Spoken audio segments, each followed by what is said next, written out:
Good morning. Ushasi ব্লগে আর একটা video নিয়ে চলে এলাম। আজকে বাসন্তী পোলাও বানাবো, আর তার জন্য আজকে আদা বেটে নিয়েছি, আর এখানে কাজু আর কিশমিশটা ভালো করে ধুয়ে রেখে দেবো। তারপরে এখানে গোবিন্দভোগ চাল নিয়ে এসেছি, গোবিন্দভোগ চালটা ভালো করে ধুয়ে নিয়ে রেখে দেবো। আধ ঘন্টা একটু জল ঝরতে দেবো। আধ ঘন্টা জল ঝরার পরে এই যে এখানে এবার ঘি নিয়ে নেব। 2 চামচ ঘি নিয়ে নিয়েছি, আর তারপরে এখানে এই যে আদা বাটাটা ছিল সেই আদা বাটা 2 চামচ নিয়ে নিয়েছি, আর একটু পরিমাণ মতন চিনি, কারণ সামান্য একটু চিনি দেবো, কারণ বেশি মিষ্টি হলে খেতে চায় না, ওই জন্যে অল্প একটু চিনি নেব। তারপরে একটু ভালো করে একটু হলুদ নেব, মানে 1 চামচেরও কম একটু হলুদ দিয়ে দেবো, মানে হাফ চামচ একটুখানি।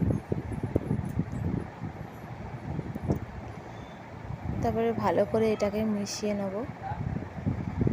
ঘি, আদা, চিনি, তারপর হলুদ সব কিছু দিয়ে একটু ভালো করে মিশিয়ে নেব।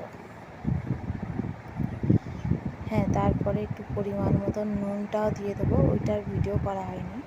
তারপরে এই যে নুনটা মেশানো হয়ে গেছে, মিশিয়ে আধ ঘন্টা রেস্টে রেখে দেবো। আর এদিকে আমার আলুর দমটাও হয়ে গেছে। তারপরে ঘিটা গরম হয়ে গিয়ে ওই গোটা গরম মশলাটা দিয়ে দেবো, আর যেটা ওই কাজু কিশমিশ ধুয়ে রেখেছিলাম সেই কাজু কিশমিশটা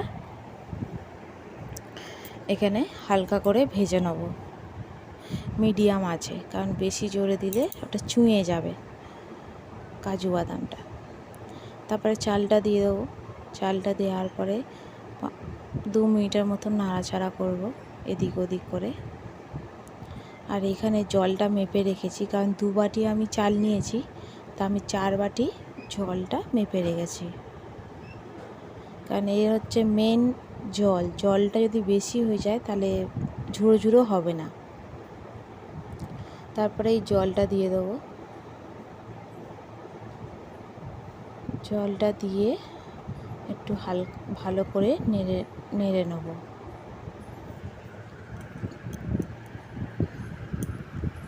আর কেউ যদি একটু ঝাল ঝাল খেতে চায় তাহলে এতে কাঁচা লঙ্কা দিতে পারে, যেহেতু আমার ছেলে মেয়ে খাবে তো ওরা ঝালটা ঠিক খেতে পারে না।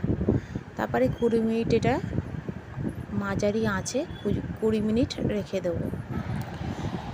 যদি তোমাদের এই ভিডিওটা ভালো লাগে তাহলে আমার চ্যানেলটা লাইক করো, কমেন্ট করো এবং আমার চ্যানেলটা সাবস্ক্রাইব করো। Tata, bye bye.